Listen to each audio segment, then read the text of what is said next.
Aquí comienza Agroconciencia.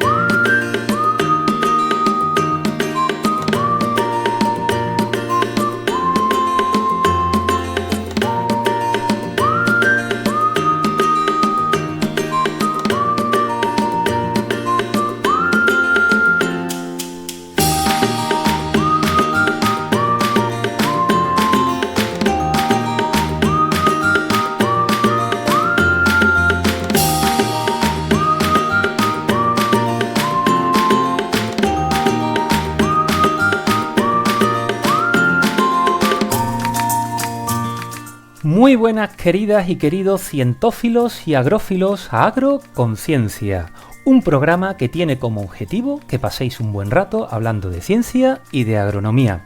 Y como hay vida más allá de agujeros negros, materia oscura y teorías de cuerda, se nos ha ocurrido hacer un programa en el que quepa toda la ciencia, que sea transversal y además divertido.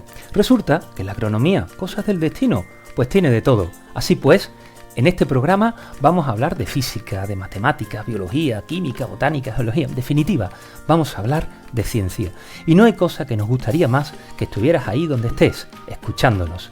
¿Y dónde nos puedes encontrar? Pues en las plataformas de podcast como iVoox, Apple Podcast, Google Podcast, donde puedes darle a suscribirte, que es gratis, y además nos hará felices y podrás estar informado de los nuevos programas que vayamos haciendo próximamente. Y por si no fuera poco, puedes encontrarnos en nuestro blog agroconciencia.es, todo juntito y sin mayúscula, donde iremos colgando todos los programas con contenido extra, la referencia de los artículos que vayamos comentando, etc. Para contactar con nosotros podéis hacerlo en el correo oyentes@agroconciencia.es. En el correo pues vais a poder resolver alguna que otra duda, realizar sugerencias de algún tema que os interese tratar o simplemente criticarnos. Prometemos leer todos los mensajes que nos mandéis y, por supuesto, también contestar. Y bien, en la tertulia de hoy tenemos desde la campiña sevillana el lugar donde Julio César indicó que era la fortaleza de la Bética, y allí se encuentra nuestro querido Leonardo Martínez. Él es ingeniero agrónomo por la Universidad de Sevilla, agricultor, viverista y una de las mentes más inquietas que conozco. ¿Qué tal estás, Leo? Muy buenas a todos. Estamos aquí otro día más en Agroconciencia y deseando de hacer este programa. Muy bien, gracias por venir otro día más, Leo. Y desde Mairena del Aljarafe, una atalaya que es un lugar maravilloso en el Aljarafe sevillano. Allí está, oteando el horizonte, se encuentra nuestro querido Juan Nieto. Él, ingeniero agrónomo, doctorando en el Departamento de Producción Vegetal de la Escuela de Ingeniería Agronómica de Sevilla y un enamorado de los vertisoles. ¿Cómo estás, querido? Muy buenas, pues estoy estupendamente y disfrutando. Así que con muchas ganas de empezar. Muy bien. Bueno, y yo soy Manuel Infante, soy también ingeniero agrónomo, doctorando en el Departamento de Producción Animal de la Escuela de Ingeniería Agronómica de Sevilla. Y para el tema de hoy, realmente tenemos un contertulio muy especial. Se trata del doctor Javier Medina. Él es doctorado en biología por la Universidad Complutense, es jefe del laboratorio nucleolo de proliferación celular y microgravedad en plantas del Centro de Investigaciones Biológicas Margarita Sala, del CSIC. Trabaja en fisiología vegetal, celular y molecular.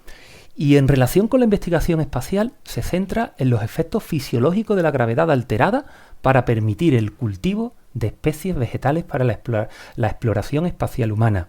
Ha realizado experimentos europeos pioneros en la Estación Internacional Espacial y recientemente ha dirigido un proyecto conjunto de la NASA y la ESA, la Agencia Espacial Europea, en la propia Estación Espacial Internacional, que trata sobre los efectos de la luz y la gravedad en el desarrollo vegetal, y por el que ha recibido el premio de la NASA Group Achievement Award, con mi inglés macarrónico, pido disculpas. Ha publicado más de 120 artículos y capítulos de libros, ha asesorado a diversas organizaciones de investigación internacionales y ha recibido la medalla de la Asociación Europea de Microgravedad. Para nosotros es un grandísimo honor que hoy esté con nuestro programa y en el que le estamos muy agradecidos. Javier, bienvenido a Agroconciencia. ¿Cómo estás? Muy bien, bien hallados vosotros.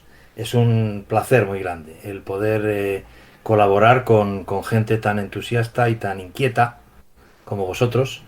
Y bueno, tratar de comentar cosas relativas a las investigaciones que hemos realizado, que bueno, pueden ser más o menos, yo creo que pueden atraer el interés de mucha gente porque son temas que bueno, pues que estimulan mucho la curiosidad y está muy bien que estimulen mucho la curiosidad de la gente. A eso vamos. En fin, muchísimas gracias de verdad.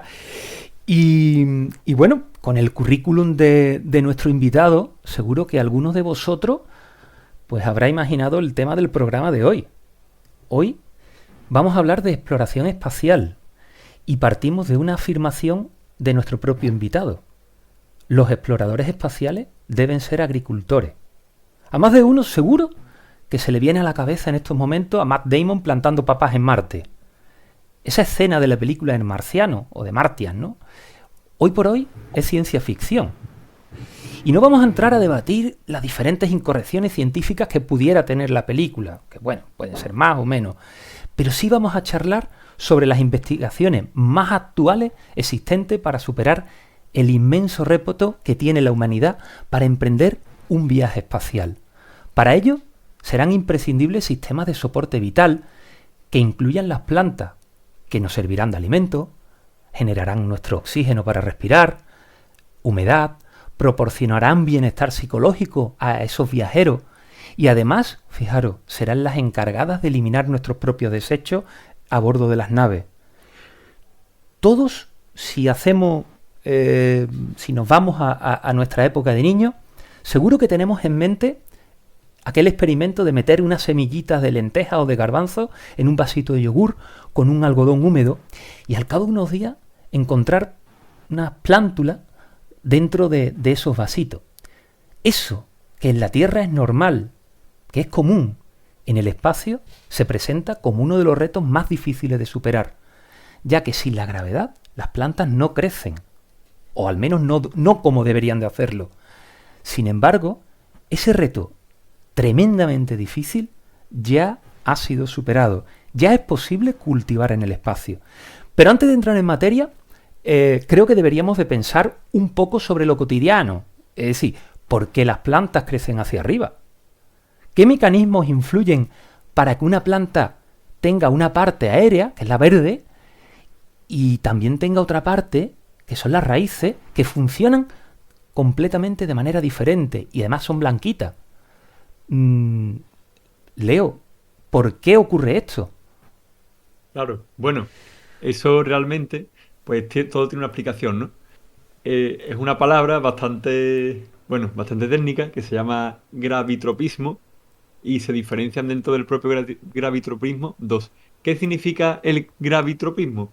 Pues básicamente es por qué la dirección de las plantas, o sea, van o hacia arriba o hacia el centro de la Tierra. Entonces, en una planta podemos ver que el gravitropismo negativo, que está apoyado pues por varias estructuras de la planta y tal, y por el meristemo y tal, y ahora comentaremos más adelante, sobre todo nuestro invitado, de qué se trata, pues básicamente hace que el gravitropismo negativo vaya hacia arriba, o sea, haga que lo que es la estructura área de la planta o sea, vaya en dirección contraria al centro de la Tierra, y el gravitropismo positivo, que se da en las raíces de la planta, vaya hacia el centro de la Tierra. Y esto es muy importante en la exploración, bueno, tanto la exploración espacial como la investigación espacial. Es decir, Sí, las plantas tienen una serie de órganos, por decirlo de alguna correcto, manera, que son capaces de reconocer la gravedad. correcto. ¿Y qué órganos son, Juan? Pues mira, de hecho son muy parecidos a nivel de funcionamiento a los que tenemos las personas, ¿no? En nuestros oídos, por ejemplo, ¿no? Que nos ayudan a controlar el equilibrio.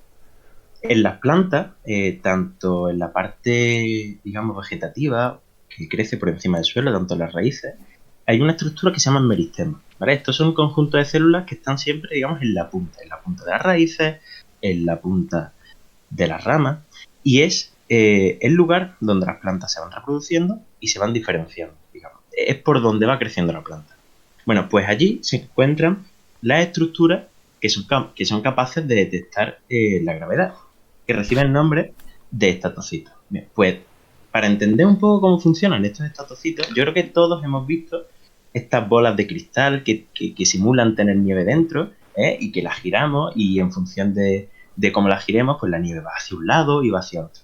Bien, pues esas partículas de nieve son los estatolitos, que son, digamos, las partículas encargadas de ejercer de sensores, ¿no? De ejercer de sensores, efectivamente. ¿no? Además, la gravedad. Claro, efectivamente. Que además en la gran mayoría de plantas que nos rodean son los aminoplastos, que son estructuras donde se almacena el almidón.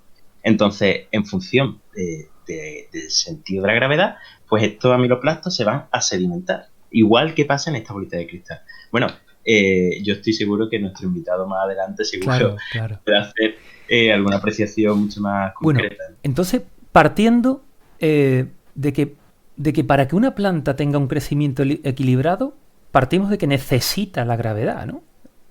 Sin embargo, en 2015, como ya decía antes, se produjo un gran hito. Es decir, los astronautas de la Estación Espacial Internacional se comieron la primera ensalada de lechuga cultivada en el espacio, ¿no? En palabras del astronauta Scott Kelly, ¿no?, que fue el primer agricultor espacial, dijo que aquello era un pequeño bocado para el hombre, pero un gran salto para nuestro viaje a Marte. Y yo le preguntaría a nuestro invitado, Javier, ¿por qué fue tan importante aquella ensalada?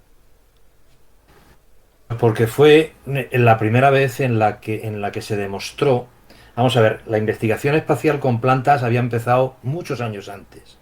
Casi los rusos en los primerísimos vuelos espaciales de órbita de la Tierra, no digo yo que Gagarin no hizo eso, pero muy poco después de Gagarin, los rusos ya empezaron a intentar llevarse alguna planta al espacio y ver qué pasaba y si crecía o si no crecía. Bueno, desde entonces, que estamos hablando de los años 60, 70 del siglo pasado, se ha hecho investigación con plantas en el espacio, es decir, que la historia no es tan reciente. Y por otra parte, esas plantas más o menos, con mayores o menores dificultades, pero han crecido, y han crecido de alguna manera, por lo menos han germinado, se han desarrollado algo y tal, con lo cual parece que efectivamente casi desde el principio, desde muy al principio de la investigación con plantas en el espacio, se vio que las condiciones del espacio no eran letales, por lo menos, no mataban a las plantas. Las plantas, aunque no tenían el gravitropismo, y eso era muy importante, y podemos hablar un poquito más de todo eso, pero las plantas no se morían. Bueno, pues continuó la investigación. Evidentemente, los medios de investigación se fueron poquito a poco haciendo más sofisticados, más complejos, más potentes para poder crecer las plantas. Entonces, el experimento que habláis se llamaba el BEGI, el experimento de crecimiento de plantas adultas en la Estación Espacial Internacional que promovió la NASA, fue la primera vez en la cual una planta realmente adulta, una lechuga con su parte vegetativa totalmente desarrollada, pudo demostrarse que efectivamente crecía, y crecía de una forma parecida a la de la Tierra en condiciones del espacio. Por eso es por lo que efectivamente está bien dicho el que aquella tripulación que estaba entonces en la Estación Espacial Internacional fueron realmente los primeros agricultores, porque hicieron algo parecido a lo que hace el cultivador de lechugas en la Tierra, pero lo hizo en el espacio, y al final, el resultado final de ese proceso agrícola, en ese invernadero, en ese mini invernadero de la Estación Espacial, fue muy parecido al que sucede en el campo, en la Tierra, y efectivamente el resultado final fue lo mismo, fue comerse, aderezar la lechuga con un poquito de aceite de oliva virgen y un poquito del vinagre del bueno, y entonces comerse, le dijeron, oye, pues esto está rico. Y entonces, pues efectivamente, se cerró un poco el ciclo. Aquello planteaba muchas preguntas, de las que vamos a hablar, podemos hablar a lo largo de la tertulia que vamos a tener, porque aparentemente dice, bueno, pues ya está, ¿no? Ya han crecido las plantas, han crecido hasta el estado adulto, poco después hicieron crecer una flor, Con lo cual, desde el punto de vista estético, aquello fue precioso, pero desde el punto de vista biológico demostraba que los órganos reproductores de la planta también se podían desarrollar. Todo solucionado, ¿verdad? Pues no, no está todo solucionado porque se supo el qué, pero no se supo el cómo. Es decir, cómo las plantas, a pesar de los problemas que tienen cuando crecen en ausencia de gravedad, a pesar de eso, habían sido capaces de crecer. Es verdad que claro, crecen, no sabemos cómo, ¿sabes? Pero ese componente de la biología y ese componente del material genético de las plantas, que luego de manera, el fenotipo se expresa de manera siguiente, de manera diferente, ¿no? En función de las condiciones ambientales, se ha llegado, desde 2015 a la actualidad, se han llegado ya a identificar esos genes que pueden llegar a... o por lo menos que pueden llegar a solventar el estrés que le genera a la planta el hecho de estar en gravedad. Ha avanzado en ese camino. Mira, nosotros en nuestro laboratorio hemos hecho un par de cosas interesantes en esa línea. Primero, tratar de buscar algún sustituto de la gravedad para que pueda orientar el crecimiento de la planta. Orientar el crecimiento de la planta. Que es lo que, eso es el gravitropismo, en definitiva, lo que te decíais muy bien dicho, que efectivamente la gravedad es capaz de orientar la parte aérea de la planta hacia arriba y la raíz hacia abajo. Y arriba y abajo son conceptos gravitatorios. Tenemos un arriba y un abajo porque tenemos gravedad. Bueno, pues efectivamente sin la gravedad aquello se descontrola, se desorienta, un follón. Entonces lo que hemos probado es otro tipo de tropismos, es decir, en la dirección del crecimiento de las plantas. El gravitropismo es el tropismo más importante en la Tierra. Es decir, la gravedad es el componente físico más importante que dirige el crecimiento de las plantas. Pero no es el único. Y por ejemplo, la luz desencadena o promueve otro tropismo, que en este caso se llama fototropismo. Es también un componente secundario que ayuda y que orienta, que es capaz de orientar el crecimiento de las plantas. Entonces, efectivamente, nosotros hemos investigado justamente ese experimento del que hablabas cuando me contabas el currículum mío y estas cosas. Este experimento tan importante que hemos hecho en la Estación Espacial Internacional ha sido justamente para tratar de entender el diálogo entre la gravedad y la luz. La Tierra está claro, la Tierra está claro, dirige la gravedad y complementa la luz. En el espacio falta la gravedad. ¿Qué hace la luz en esas condiciones? ¿Sería la luz sola capaz de sustituir a la gravedad como orientadora del crecimiento de las plantas? Y la respuesta es casi que sí. Ajá. Casi que sí. Curiosamente, en cuanto al fototropismo, el fototropismo es un proceso biológico bastante complejo. Porque, quiero decir, la orientación por la gravedad, el gravitropismo, es más sencilla, es decir, hay uno arriba y uno abajo. Hay unos mecanismos que habéis comentado de los estatocitos y los estatolitos en la punta de la raíz, en la punta del tallo, que son capaces de percibir la gravedad y de acuerdo con eso reorientan la distribución de unas determinadas hormonas en la planta y aquello se traduce en que efectivamente la raíz acaba creciendo hacia abajo y el tallo acaba creciendo hacia arriba. Y eso es relativamente, digamos, es que sea sencillo, pero es, digamos, es unívoco, es decir, es un proceso lineal, es un proceso que empieza con la sensibilización de la gravedad y termina con la determinación de la orientación del crecimiento. El efecto de la luz es muy complejo en las plantas, porque la luz produce fundamentalmente dos grandes procesos. Uno, el que estamos hablando, el fototropismo, la dirección del crecimiento de la planta, y otro, la fotosíntesis. Claro, la fotosíntesis es un proceso del que no estamos hablando ahora mismo, porque aparentemente no tiene que ver con la gravedad, pero la fotosíntesis es absolutamente fundamental para que la planta pueda, es decir, es más, la fotosíntesis está detrás de todos esas, o sea, la planta se orienta porque necesita, entre otras cosas, exponer las hojas, maximizar la exposición de las hojas a la luz del sol, y la luz del sol está arriba. Repetimos que arriba no es un concepto trivial, es un concepto gravitatorio, está en contra de la gravedad, ¿y eso para qué? Eso para que hagan la fotosíntesis. Entonces es un proceso relativamente complejo, con lo cual hay que jugar con muchas variables. Si das más luz, si das menos luz, si das una luz orientada, si das una luz menos no orientada, si das una luz de una determinada longitud de onda, es decir, una luz blanca o una luz azul o una luz roja, ¿qué pasa? Pues pasan cosas muy complejas. La fotosíntesis ocurre de una forma mejor o peor dependiendo de la longitud de onda de la luz.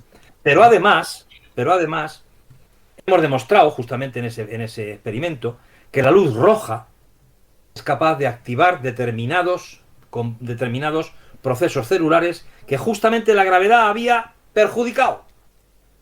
Con lo cual, bueno, pues la iluminación con luz roja nos ayuda en la orientación de la planta y además nos promueve la superación de ese tipo de problemas con los que se encuentra la planta al crecer en ausencia de gravedad.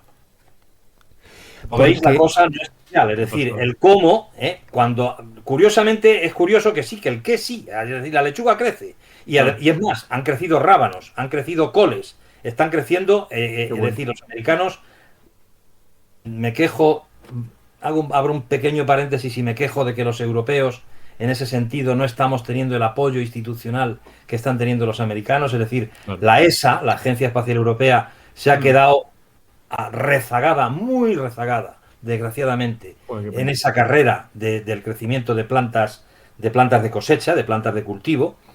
No hay, así como los americanos han desarrollado fantásticamente unos invernaderos para crecer estas plantas en la estación espacial, Europa desgraciadamente nos ha eliminado el único aparato que teníamos en la estación espacial en el que nosotros hicimos el experimento. Pero bueno, cierro el paréntesis, me expongo la queja y sigo diciendo que efectivamente los norteamericanos, la NASA, ha sido capaz de crecer todo esto, es decir, el qué lo siguen, digamos, afianzando. Es decir, efectivamente, crecen lechugas, crecen rábanos, crecen coles, crecen una serie de plantas que efectivamente sirven para la alimentación humana. Y el cómo, poquito a poco, lo vamos efectivamente solucionando, porque el cómo es muy importante, porque es el responsable de que eso sea reproducible. Aquello pudo suceder por casualidad. Si no sabemos cómo sucedió, es decir, cómo la planta superó los problemas que tenía, no estamos seguros de que la próxima vez que lo vayamos a hacer, efectivamente suceda. Y poco a poco vamos aprendiendo efectivamente el cómo. Y en el cómo, la luz tiene mucho que ver. Porque, perdona Javier, igual sería interesante hacer ver un poco que la planta en condiciones de estrés, una planta primero deja de... Bueno, en estrés severo las plantas primero dejan de producir, incluso después dejan de producir incluso sus propios tejidos, porque toda la energía la tienen que utilizar para combatir ese estrés. Por ejemplo, claro. Una planta en condiciones de salinidad pues tiene que expulsar iones de su tejido vascular y para eso gasta una gran cantidad de energía en forma de ATP, ¿no? Los que han estudiado algo de biología sabrán a lo que me refiero. O en condiciones de sequía, que tiene que fabricar una cantidad ingente de azúcar para precisamente preservar su propia la humedad que tiene dentro, ¿no? Entonces, lo que sí nos gustaría de alguna manera es saber si esas condiciones de estrés por falta de gravedad pueden influir en otros estreses o en la sensibilidad de la planta a otros estreses que no son los bióticos, serían los estreses abióticos, que son los provocados por el medio ambiente. Ese tipo de estrés que en la Tierra lo tenemos bastante bien calibrado y sabemos cuáles son los umbrales, etcétera, en el espacio una planta se comporta ante esos estreses de igual manera o hay grandes diferencias. ¿Cómo responden las plantas ante esos estreses abióticos?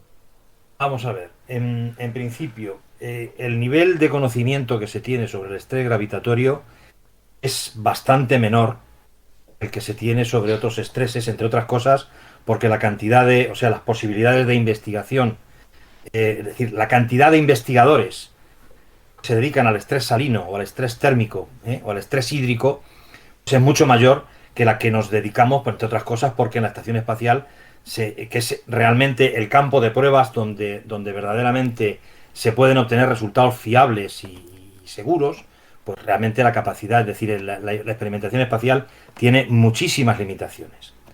Dicho lo cual, como he dicho antes, se lleva investigando mucho tiempo. Cada vez más los recursos puestos al servicio de esta investigación han sido mayores y vamos sabiendo más cosas.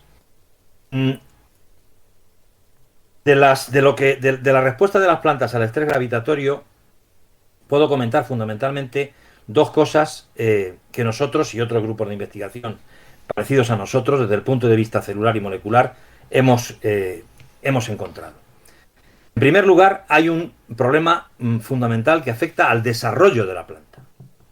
Al desarrollo de la planta.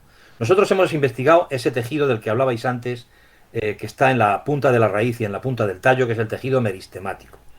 Ese tejido meristemático es el tejido básico para promover el desarrollo de la planta. Toda la diferenciación celular, es decir, el de la diferenciación en células que van a conducir la savia, en células que van a acumular sustancias de reserva, en células que van a realizar la fotosíntesis. Toda esa diferenciación surge de esas células indiferenciadas, digamos, embrionarias, que permanecen en estado embrionario durante toda la vida de la planta y que se llaman células meristemáticas. Bueno, pues esas células meristemáticas nosotros hemos encontrado que están seriamente afectadas por la ausencia de gravedad. Es decir, el ciclo celular, la sucesión de crecimiento y división celular, la proliferación de ese tejido meristemático se encuentra seriamente afectada en condiciones de ausencia de gravedad.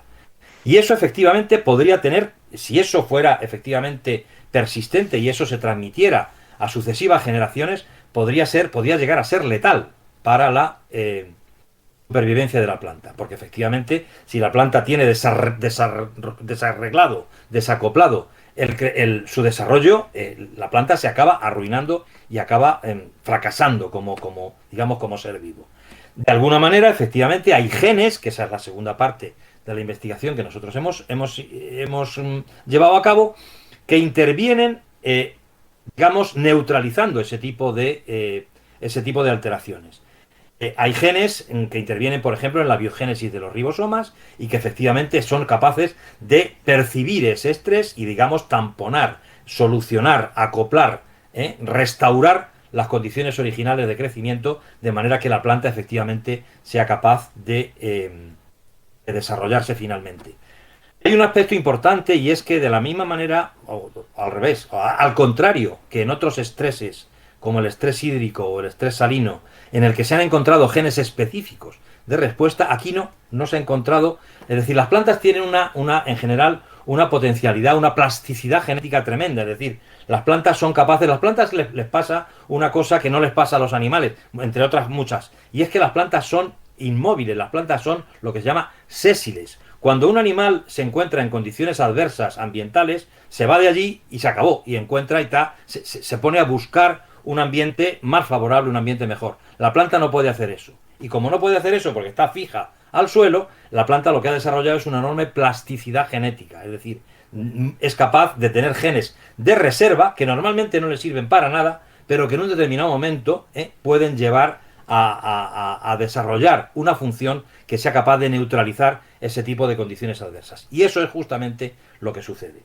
Lo que hemos encontrado nosotros es que determinados genes, que son, por ejemplo, los genes de respuesta general estrés, un conjunto de genes que se llaman de choque térmico, no porque sirvan solamente para responder al estrés térmico, sino porque se encontraron primeramente estudiando estreses térmicos. Esos genes de choque térmico intervienen en el caso del estrés gravitatorio y son capaces efectivamente de compensar ese tipo de alteraciones. Para ello, justamente el resultado de la expresión de esos genes es apoyado por la adición de factores ambientales, en el sentido de lo que yo decía antes, de la luz, de manera que la adición de la expresión de este tipo de genes más la acción de estos determinados componentes medioambientales como la luz es capaz de superar ese estrés. Qué interesante, Javier. Y bueno, en realidad yo creo que quizá no se encuentran estos genes específicos de respuesta a la ausencia de gravedad porque, bueno, en realidad las plantas, en condiciones de la Tierra, claro, no se ven expuestas a estas circunstancias. Entonces, claro, eso es un aspecto absolutamente fundamental. Es decir, desde el punto de vista de la ciencia básica, de la biología fundamental, la investigación espacial plantea unos retos básicos, independientes de la agricultura, sino simplemente de la biología, desde el punto de vista de la biología. Por primera vez en la historia evolutiva, los seres vivos, y entre ellos las plantas y también los animales, y naturalmente el ser humano, por primera vez en la historia evolutiva, los seres vivos en el espacio se encuentran frente a un medio ambiente desprovisto de la gravedad. La gravedad es el único componente medioambiental que ha permanecido constante durante toda la historia de la evolución. Fijaros que eso es un hecho, quiero decir, es pura curiosidad, es pura ciencia básica. Pero además lo condiciona todo. Muchísimas consecuencias de aplicación múltiple. Pero en sí es un hecho absolutamente, digamos, es un hecho teórico, pero quiero decir, es un hecho teórico, es un hecho absolutamente de ciencia básica. Pero en toda la historia evolutiva, se ha desarrollado en la Tierra, por supuesto, y por tanto en presencia de un factor de gravedad constante. Fijaros, por ejemplo, eso es muy curioso y es muy interesante, en el curso de la evolución de las plantas, hubo un hecho absolutamente trascendental, al cual debemos la existencia de las plantas en la Tierra, le debemos la agricultura y debemos, en fin, le debemos que el mundo sea como es. Fue la colonización de la tierra firme por parte de las plantas acuáticas. Eso sucedió hace unos 400 millones de años. Las plantas empezaron a desarrollarse en el medio marino, en el medio acuático, y en un determinado momento, pues algún tipo de alga, de aquellas, alguna ola quizá, la echó fuera de la planta y empezó, mediante ese hecho fortuito seguramente, comenzó la necesidad de que esa planta que se había desarrollado en medio marino fuera capaz de desarrollarse en medio terrestre. El problema más importante que tuvo esa planta, tuvo dos problemas. Uno, no desecarse. Otro, tenerse de pie. Y ese segundo, tenerse de pie, que es el que origina el que hoy tengamos árboles, el que hoy tengamos plantas leñosas, y el que simplemente el que las plantas tengan pared celular celulósica que sea rígida. Bueno, pues ese problema está suscitado por la gravedad. Claro. Qué interesante y sobre todo que es fundamental, ¿no? Y hoy estamos aquí realmente gracias a eso, ¿no? Gracias a que esas plantas fueron capaces de salir del mar, ¿no? Y que fueron capaces de que los genes modificarse y hacer una estructura aérea para sostenerse y ya pues así empieza todo el ciclo. Bueno, y la estructura vascular y, en fin, todo, o sea, el que las plantas hoy sean como son, las plantas que vemos en nuestros parques, en nuestros campos de cultivo, en nuestros invernaderos, en nuestros tiestos de nuestras terrazas, ¿verdad? Pues eso se debe a que una planta en un determinado momento empezó a desarrollar sistemas de defensa frente a la gravedad. ¿Qué pasa? Javier, una pregunta, porque estamos hablando del desarrollo de plantas en condiciones de ingravidez, pero ¿y en condiciones de gravidez, o sea, de gravedad reducida, como puede ser la Luna o en Marte, en las que no es que no haya gravedad, sino que es reducida? ¿Qué efectos cabría esperar? ¿Habéis investigado sobre eso? Estamos en ello, es uno de los grandes retos, naturalmente es uno de los grandes retos ahora mismo, una vez que efectivamente el tema de la microgravedad parece bien encaminado, evidentemente no está cerrado, pero parece bien encaminado, el siguiente objetivo, el siguiente paso es la gravedad parcial, la gravedad reducida. La Luna tiene aproximadamente 0,17 G, es decir, 0,17, el G1 son 9,8 metros partido por segundo al cuadrado, es la aceleración de la gravedad terrestre. La Luna tiene 0,17 de esa gravedad, de esa aceleración de la gravedad. Y Marte tiene 0,38, aproximadamente un tercio de la gravedad terrestre. ¿Qué pasa ahí? En principio, la investigación no ha sido tan fácil, porque claro, evidentemente allí no hemos llegado. Por tanto, el poder, así como la investigación en microgravedad, si es posible, porque a la microgravedad real se obtiene en la Estación Espacial Internacional, por ejemplo, pues no tenemos condiciones reales de investigar en esa gravedad parcial. Hemos hecho dos cosas, quiero decir, nosotros en nuestro laboratorio y los grupos de trabajo que están ahora mismo involucrados en esa labor. hemos hecho dos cosas. Una, la propia Estación Espacial Internacional, utilizar un sistema de centrífugas. Es decir, en la estación espacial la gravedad es cero o cuasi cero. Es 10 elevado a menos 9, me parece, o a menos 6, no me acuerdo. Muy casi cero. Es microgravedad. No es, se habla de cero gravity, pero bueno, pues es prácticamente cero, microgravedad. Entonces lo que haces es, estás en gravedad cero y entonces pones una centrífuga y la centrífuga la pones a rotar con la fuerza centrífuga que tú quieres, que te simule la gravedad de la Luna y la gravedad de Marte. Y eso lo hemos hecho en nuestro experimento que hemos hecho en la estación espacial. En la Tierra hay también simuladores de microgravedad que, bueno, de alguna manera engañan. La gravedad no se puede suprimir de la Tierra. La gravedad se puede suprimir en las torres de caída libre. Un objeto que está cayendo en caída libre en una torre o desde lo que sea, está efectivamente en ausencia de gravedad durante ese tiempo de caída libre, pero las torres más altas de caída libre te dan 17 segundos de ausencia de gravedad, con lo cual pues tampoco eso te permite estudiar un proceso biológico en ese tiempo. Entonces, lo que hemos hecho con esos simuladores que engañan a los seres vivos, cambiándoles la percepción, cambiándoles la percepción del vector de gravedad, pues es tecnológicamente implementar también o bien centrífugas dentro del simulador o bien manejar el software del aparato que simula la microgravedad para que simule esa gravedad parcial.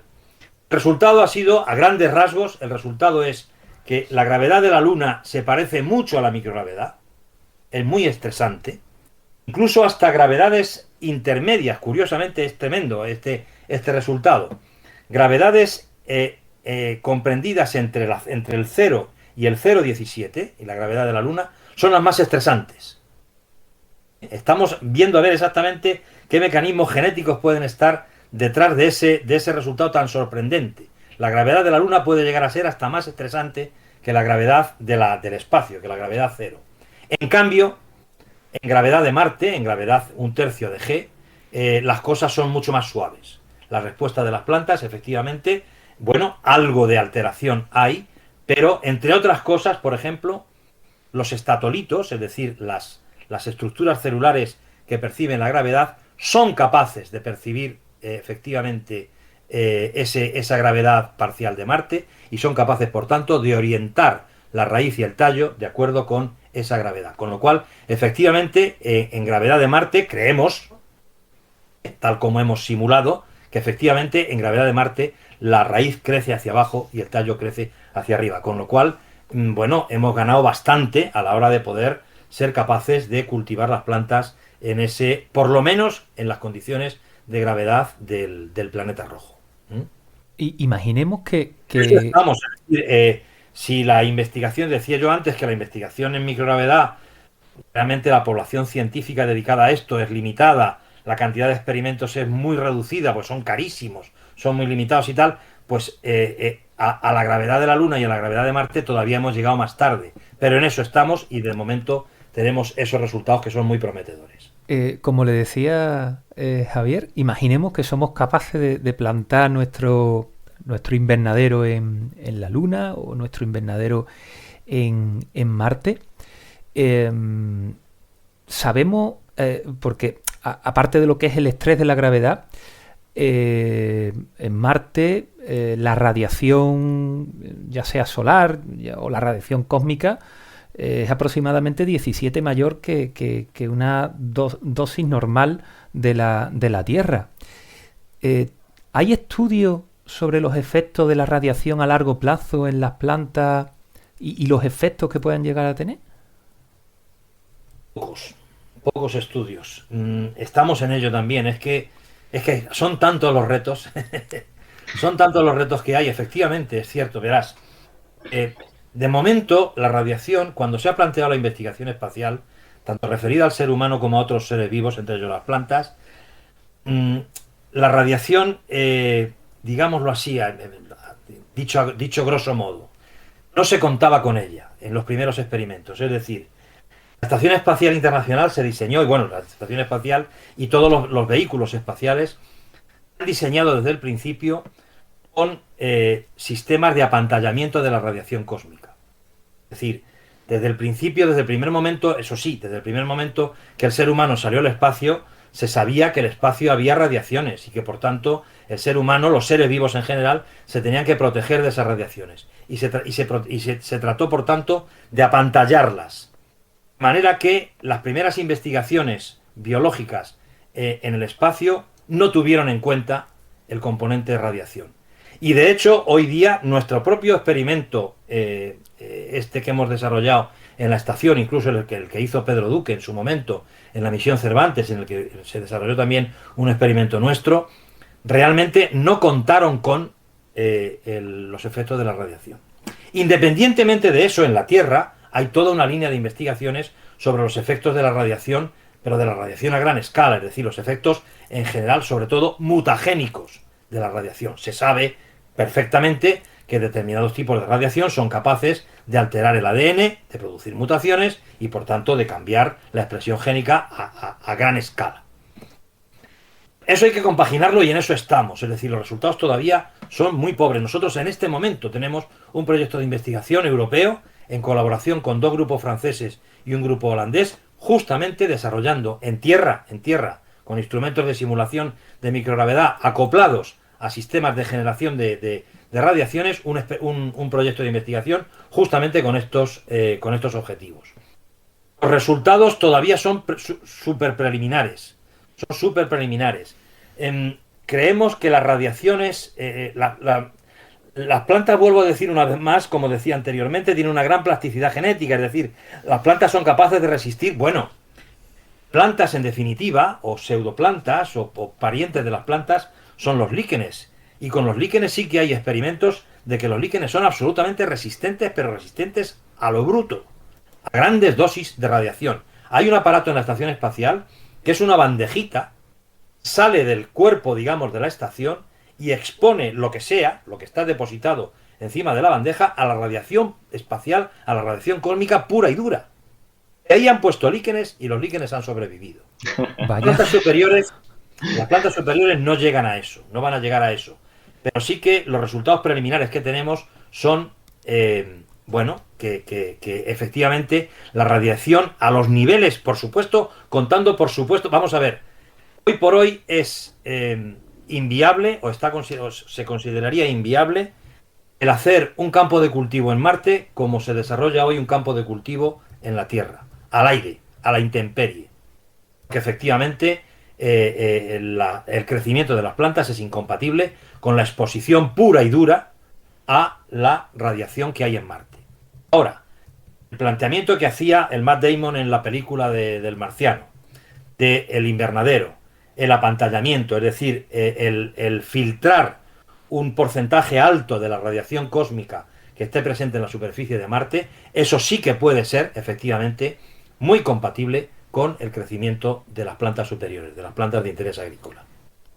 No obstante lo cual, evidentemente, hay que ir buscando, vamos a ver, nosotros estamos también colaborando con un colega nuestro en Madrid, en el Centro de Astrobiología, también de un instituto que es mixto entre el Consejo Superior de Investigaciones Científicas y el INTA, Instituto de Técnica Aeroespacial. Pues en este Centro de Astrobiología, un colega nuestro, Eduardo González Pastor, ha desarrollado unos mutantes de Arabidopsis, la planta modelo para investigaciones básicas en botánica y en biología vegetal, que tiene unos genes específicos de resistencia a las radiaciones. Y por ahí pueden ir los tiros. Es decir, la respuesta no es única. Hay que, evidentemente, apantallar, hay que usar plantas modificadas genéticamente que incrementen la resistencia espontánea de las plantas a la radiación, y efectivamente hay que dar a la planta los nutrientes y los componentes para su crecimiento en condiciones naturalmente óptimas. Pero sí, es viable. O sea, concluyendo un poco, que yo creo que lo que se estarán seguramente preguntando muchos de los que nos estén oyendo, bueno, y entonces, lo que planteaba la peliculita de las patatas de Marte cultivadas por el Matt Damon, eso es utopía, eso es ciencia ficción, eso es delirio, o eso es... Bueno, pues no, pues es bastante real. Es decir, el asesor científico que tuvo aquella película, un tío bastante enterado de por dónde iban los tiros, y efectivamente lo que planteó, curiosamente sin plantear de ninguna de las maneras el componente de la gravedad, es decir, lo que falta en la película y en En la el cultivo de gravedad. las patatas de Marte es que las plantas no están.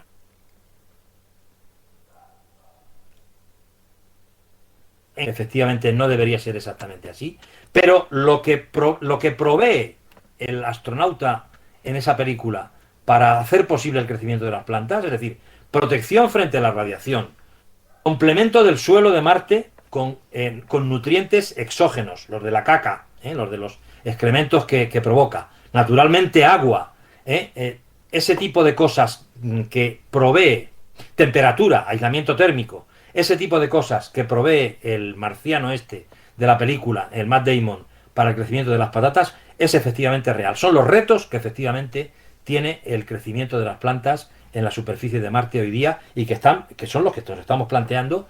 Evidentemente, ya digo, habría que buscar mutantes y habría que buscar condiciones óptimas para el aporte de ese tipo de componentes. Pero por ahí efectivamente van los tiros. Igual la tecnología del CRISPR podría resultar beneficiosa, ¿no? Para el desarrollo de esas plantas que puedan llegar a ser adaptadas, ¿no? Al nuevo medio, ¿no? De extraterrestre, ¿no? Pues claro, naturalmente, o sea, todo lo que efectivamente tenga que ver con, digamos, terapias génicas, con ingeniería genética en este sentido, de procurar plantas. Curioso porque comentaba antes, los dos grandes componentes del medio ambiente espacial, la falta de la gravedad y la radiación, desde el punto de vista genético, tienen respuestas en las plantas completamente distintas. La radiación, efectivamente, sí hay escritos, caracterizados y manipulados genes de resistencia a la radiación. No existen caracterizados, ni por supuesto, claro, manipulados, ni investigados genes de resistencia a la ausencia de gravedad. Aunque, evidentemente, sabemos que hay genes que pueden, que se expresan preferentemente en esas condiciones. Por supuesto, la investigación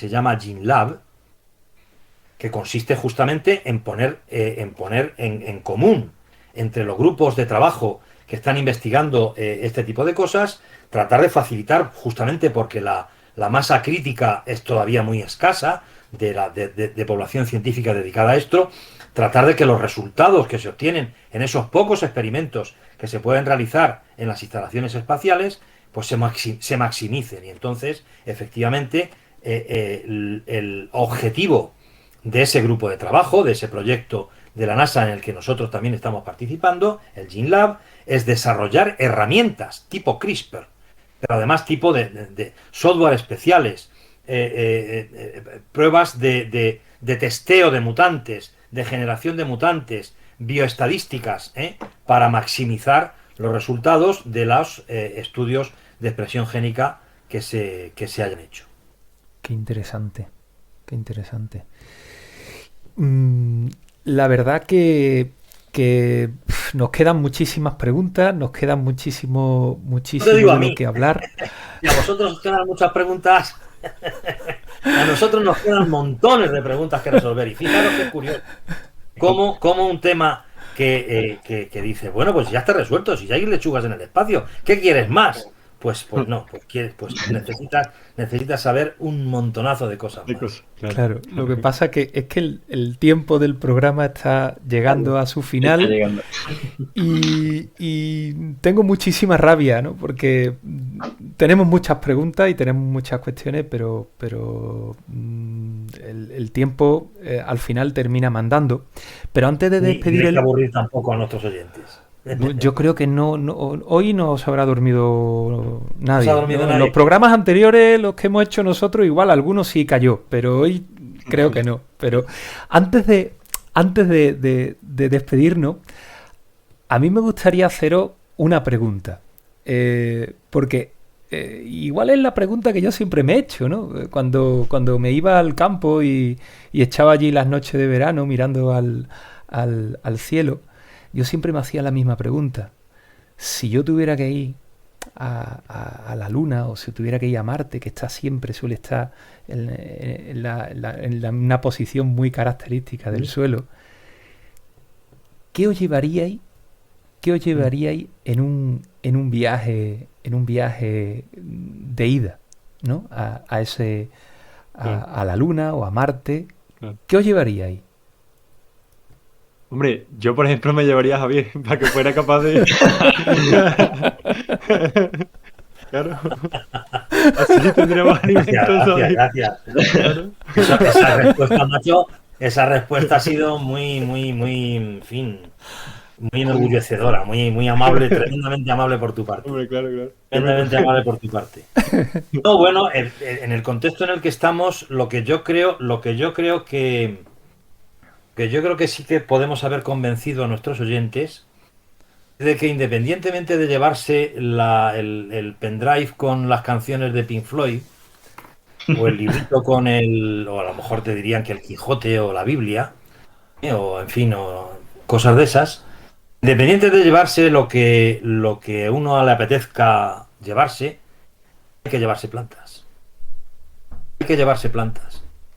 Que las plantas, o sea, la cantidad de cosas que ofrecen las plantas para facilitar la vida del ser humano en unas condiciones adversas, no las ofrecen. Es que, a ver, los propios astronautas te dicen que los experimentos que están deseando hacer son los experimentos de biología de plantas. Y los que están trabajando ya con plantas adultas o no digamos con flores o con cosas de estas, pues el astronauta, bueno, un colega, fijaros que anécdota. Un colega que me lo comentaba, un colega americano, que ha mandado rábanos. Otra. Dios, no los ha podido recuperar porque se los han comido. La primera ronda del experimento, cuando fue el tío a decir, bueno, y esto me lo preserváis, a los astronautas, me lo preserváis de esta manera o me lo preserváis de esta otra, se encontró con que no le quedaban muestras, pues se las tenían comido, porque se lo pasan pipa. Es decir, la vida del astronauta, que es tremendamente estresante, que está con unas condiciones tremendamente adversas y con un horario brutal y no sé qué, no sé cuántas, cuando trabajan con plantas se relajan. No digamos cuando se comen la lechuguita, evidentemente también. Oye, un jamón sería una cosa también interesante. Claro, un buen cerdo ibérico, claro. Ahí estamos. De todas formas, nosotros también. Pero claro, el jamón está muy rico, pero el jamón no te soluciona el problema del CO2. Claro. Aparte del jamón, claro. Cortado, la lonchita de jamón, antes de comértela, puede ser bella, pero lo que es bonito de verdad es un jardín. Correcto. A la hora de relajarte, de hacer frente a unas condiciones estresantes. Entonces ese es el tema. Es decir, los astronautas valoran muchísimo porque aparte de todo lo que proveen desde el punto de vista práctico, desde el punto de vista psicológico, psíquico, que es tan importante como cualquier otro, las plantas ofrecen un componente, un aporte que no lo ofrece otro tipo de componente. Sí, correcto. En fin. Vamos, de hecho, nuestra propia universidad, con el tema de naturación urbana, tiene una línea bastante potente, de la que yo participé también con mi TFG, sobre la percepción de las especies naturales de la gente. Y la verdad es que, claro, sorprende como incluso ya no... o sea, claro, el caso extremo del astronauta, ¿no? Que claro, que ve una planta, ve una flor y tal, y eso yo supongo que será una emoción de alegría, pues, inmensa, o sea, incontenible. Sí. La propia gente de la ciudad, es que cuando va al campo, claro, tiene unos sentimientos de alegría, de satisfacción, de relajación brutal. Entonces, claro, que las plantas no solamente tienen el efecto de alimentar a uno, sino que también para el CO2, para el disfrute estético, para la relajación, o sea... Que estoy completamente de acuerdo con lo que Javier. De todas formas, yo al hilo de lo que estábamos hablando antes, yo quiero también invitarle a los oyentes, si alguno está pensando y no sabe qué va a estudiar, nosotros también nos comemos nuestros propios experimentos en la escuela. Es decir, que...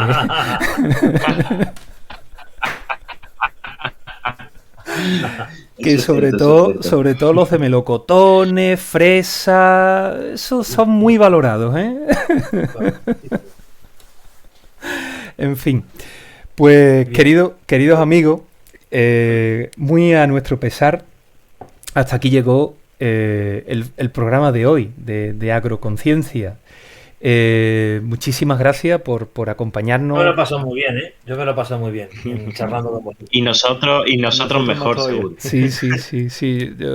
Yo estoy muy contento y sobre todo muy agradecido que nos hayas contado algo que no nos olvidemos. Estamos hablando de fronteras del conocimiento. Es decir, estamos hablando de algo que probablemente a la humanidad, yo creo que lo que se está haciendo hoy determinará nuestro futuro como especie y nuestro futuro como seres humanos, ¿no? Y, en fin, yo muchísimas gracias, de verdad, Javier, muchas gracias, Juan, Leo. Ha sido un placer. Y a los vosotros, ha oyentes, sido un gran placer. pues esperemos que os haya gustado y hayáis disfrutado tanto como mínimo como nosotros hemos disfrutado del programa, y os emplazamos para el próximo programa que grabaremos próximamente. Y recordad que podéis suscribiros a nuestro programa y así os enteraréis cada vez que subamos un nuevo podcast.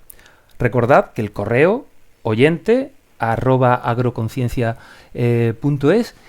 Y lo dicho, muchísimas gracias por estar ahí y hasta el próximo programa. Muchísimas gracias.